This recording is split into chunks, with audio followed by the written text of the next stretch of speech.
পাকা আম আর সুজি দিয়ে মাত্র 10 মিনিটে কোনো রকম ঝুট ঝামেলা ছাড়াই খুব সহজে নরম তুলতুলে এই লোভনীয় স্বাদের মিষ্টিগুলো এভাবে একবার বানিয়ে খেয়ে দেখুন।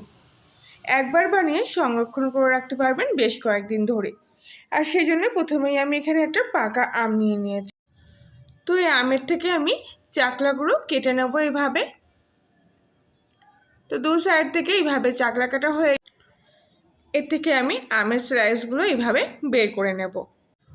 তো খোসা না ছাড়িয়ে খুব কম সময়ের মধ্যে এবং সহজে এইভাবে কিন্তু আমের ভিতর থেকে শাঁসটা আপনারা খুব সহজে বের করে নিতে পারবেন। তবে এগুলো আমি একটা মিক্সিং জারের মধ্যে নিয়ে নিচ্ছি। তো এই আমটা আমি এবার পেস্ট করে নেব। আর ততক্ষণে অন্য একটা কড়াই গ্যাসের চুলায় বসিয়ে দিয়েছি।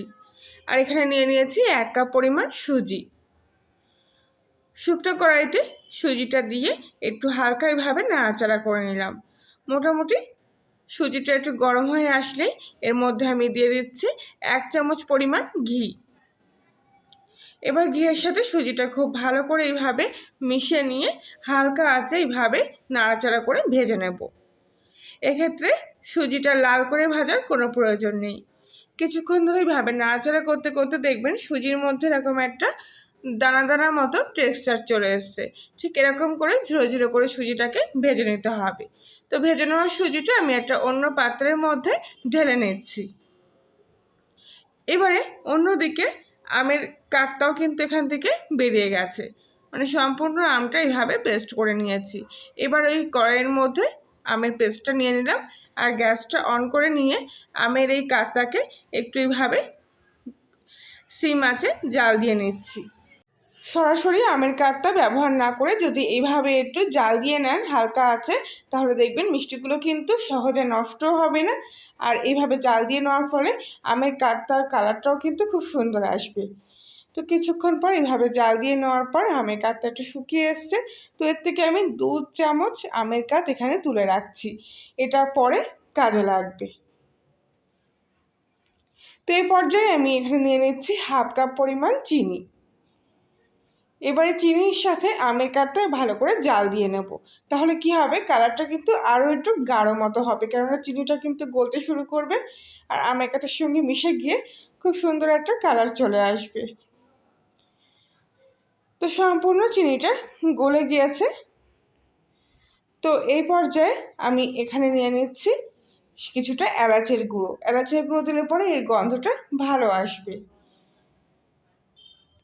তো এবার আমি এখানে 1 গ্লাস পরিমাণ দুধ নিয়ে নিয়েছি। প্রথমে 1 গ্লাস দুধ এর মধ্যে দিয়ে দিলাম, তারপরে 1/2 গ্লাস পরিমাণ দুধ এর মধ্যে দিয়ে নিচ্ছি। নিয়ে খুব ভালো করে আমের কাঠের সঙ্গে দুধটা এইভাবে মিশিয়ে নিচ্ছি। তো ভালো করে কিছুক্ষণ ধরে এইভাবে একটু মিশিয়ে নিতে হবে আমের কাঠের সাথে দুধটা। তারপরে গ্যাসের ফ্লেমটা একটু বাড়িয়ে দিয়ে কিছুক্ষণ ধরে এইভাবে দুধটাকে আমের কাঠের সঙ্গে জাল দিয়ে নিতে হবে। তো দেখুন কালারটা কিন্তু কত সুন্দর এসছে, কোনো রকম ফুড কালারের প্রয়োজন নেই, শুধু একটা পাকা আম হলে কিন্তু তৈরি হয়ে যাবে। দারুণ সুন্দর খেতে লাগে এবং দেখতেও কিন্তু ভীষণ কিউট হয়। তো মোটামুটি 2 থেকে 3 মিনিট আমি দুধটাকে এইভাবে জাল দিয়ে নিয়েছি একটু ঘন হওয়ার জন্য। তো এই অবস্থায় আমি এবার গ্যাসের ফ্লেমটা একদম সিম আঁচে করে দেব। আর আগে থেকে যে ঘিয়ে ভাজা সুজিটা আমি নিয়ে রেখেছিলাম সেই সুজিটা সম্পূর্ণটা এর মধ্যে দিয়ে দেব। ছানা পনির ছাড়াই দারুণ স্বাদের এই পাকা আমের মিষ্টিগুলো খেতে কিন্তু দারুণ লাগে।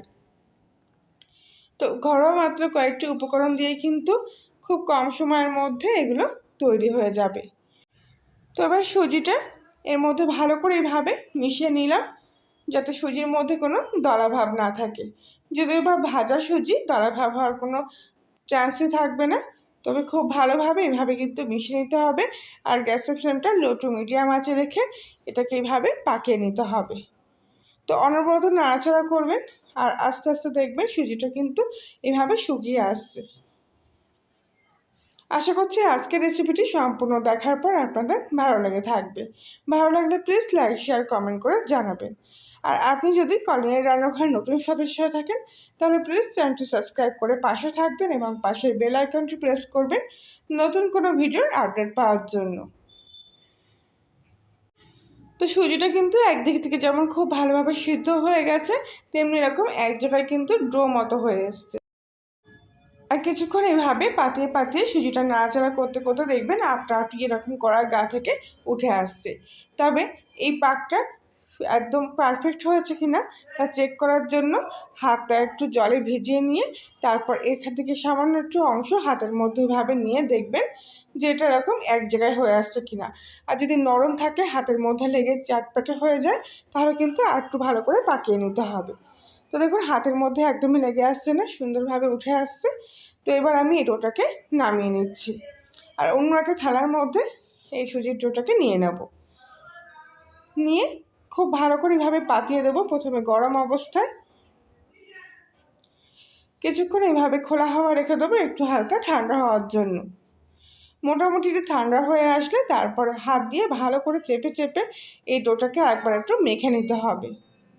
তাহলে কি হবে, এই যে দানার মতো সুজিটা ফুটে ফুটে আছে মেখে নেওয়ার ফলে কিন্তু এই গাটা একদম মসৃণ হয়ে যাবে, তখন মিষ্টিগুলো দেখতে আরও বেশি ভালো লাগবে।